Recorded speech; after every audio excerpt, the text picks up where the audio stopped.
বাংলাদেশের স্পোর্টস জগতে সবথেকে বড় মেগাস্টার সুপারস্টার হামজা চৌধুরী। যেহেতু সাকিব আল হাসান দেশে নেই, হামজা চৌধুরী এখন আনডাউটেডলি বাংলাদেশের সবথেকে বড় স্পোর্টসের মেগাস্টার। সেই হামজা চৌধুরী বাংলাদেশ ক্রিকেট বোর্ডে আজকে আসার কথা ছিল, তবে শেষ পর্যন্ত সেটা হয়নি। জানিয়ে দেশের ফুটবল ভক্ত এবং ক্রিকেট ভক্তদের মধ্যেও বেশ কিউরিয়াসিটি যে কী কারণে শেষ পর্যন্ত হামজা চৌধুরী বাংলাদেশ ক্রিকেট বোর্ডে আসা হলো না, কিংবা তাদের যে মিট করার কথা ছিল সেই প্ল্যানটা হলো না। আমি আপনাদেরকে জানাবো এই পুরো ব্যাপারটার পেছনের গল্পটা। প্রথম থেকে আসতে চাই, হামজা চৌধুরী এই দেশে এসেছেন, বর্তমানে তিনি বাংলাদেশের ঢাকায় অবস্থান করছেন এবং বিজ্ঞাপনের কাজেই মূলত তাকে আনা হয়েছে। তার বেশ কিছু এন্ডোর্সমেন্ট রয়েছে, বেশ কিছু বিজ্ঞাপনের শুটিং রয়েছে, এজন্য হামজা চৌধুরী ঢাকায় এই মুহূর্তে অবস্থান করছেন। এর মাঝে বিসিবি প্রেসিডেন্ট তামিম ইকবাল উনি মনে করেছেন হামজা চৌধুরীর মতো একটা ক্যারেক্টার, যিনি বাংলাদেশের ফুটবলে আসার পর বাংলাদেশের ফুটবলের যে উন্মাদনা কিংবা বাংলাদেশের ফুটবল নিয়ে যে মানুষের একটা ক্রেজ রয়েছে, সেই ক্রেজটা পুরোপুরি চেঞ্জ হয়ে গিয়েছে।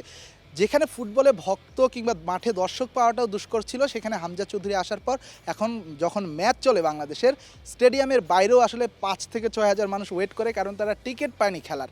এমন একটা ক্যারেক্টারকে যদি বাংলাদেশের ক্রিকেট প্লেয়ারদের সাথে মিট করানো যায়, এতে ক্রিকেট প্লেয়াররা কিছুটা মোটিভেশন পেতে পারেন। হামজার এই আশা নিয়ে তামিম ইকবাল গত রাতে আসলে একটা পরিকল্পনা করেছে যে হামজাকে ঠিক কোন সময় অ্যাভেলেবেল পাওয়া যাবে ক্রিকেটারদের সাথে মিট করানোর জন্য। এরপরে আমরা জানতে পারি দুপুর 1:30 হামজা সময় দেন। ওই সময়টাই তিনি ক্রিকেটারদের সাথে দেখা করতে তিনি নিজেও আসলে এক্সাইটেড ছিলেন, কারণ তিনি এর আগে যতবারই বাংলাদেশে এসেছেন কখনোই মিরপুর শেরে বাংলায় কিংবা ক্রিকেটারদের সাথে একসাথে সব ক্রিকেটারদের সাথে তারা বসা হয়নি। এরপরে আসলে ঠিক করা হয় 1:30 তিনি এখানে আসবেন এবং তার যে বাংলাদেশের যে অনুশীলন রয়েছে, অনুশীলনের আগে আসলে ক্রিকেটারদের সাথে তিনি দেখা করবেন, তাদের সাথে ফুটবল ম্যাচও খেলবেন কিছুটা, যেটা আমরা অনুশীলনে সবসময় দেখি বাংলাদেশের ক্রিকেটাররা ফুটবল নিয়ে প্র্যাকটিস করেন। আজও কিন্তু তারা হামজার এই আশা নিয়ে বেশ এক্সাইটমেন্টে ছিল এবং তারা একাকী আসলে কিছুটা আগেই তারা অনুশীলনটা করেছেন ফুটবল নিয়ে।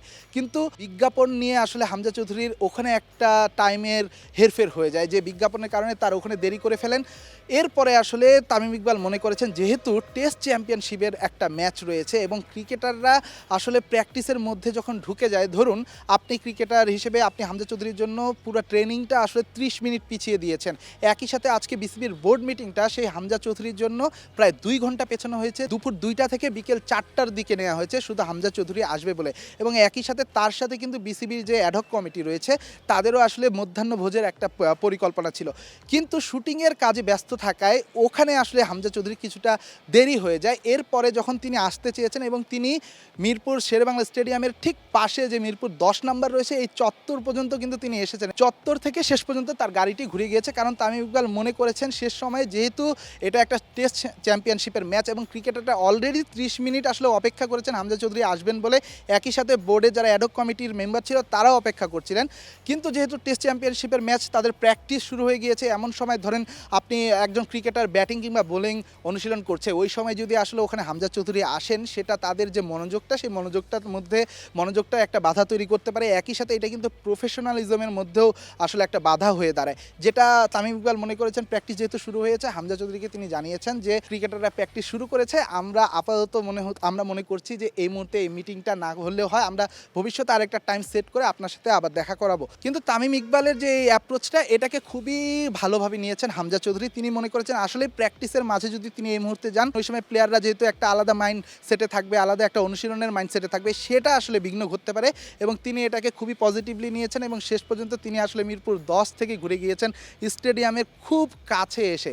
তামিম ইকবাল যিনি আসলে সবসময় যখন থেকে তিনি চেয়ারে বসেছেন, তিনি আসলে চিন্তা করেন ক্রিকেটারদের নিয়ে, তিনি চিন্তা করেন ক্রিকেটারদের কিভাবে ভালো করা যায়। এখান থেকেই তামিম ইকবাল আসলে প্রফেশনালিজমের জায়গা থেকেই এই যে একটা ডিসিশন নিয়েছেন হামজার সাথে যে মিটটা, এটা আসলে এখন না হয়ে পরে করানো যায় কিনা, যেহেতু পাকিস্তানের সাথে গুরুত্বপূর্ণ সিরিজ এবং আর একদিন পরেই সিরিজ মাঠে গড়াবে, এই সময় আসলে তামিম ইকবাল চাননি যে ক্রিকেটাররা হামজার সাথে অনুশীলন চলাকালীন দেখা করুক কিংবা হামজার সাথে দেখা করে তাদের অনুশীলনে বিঘ্ন ঘটুক।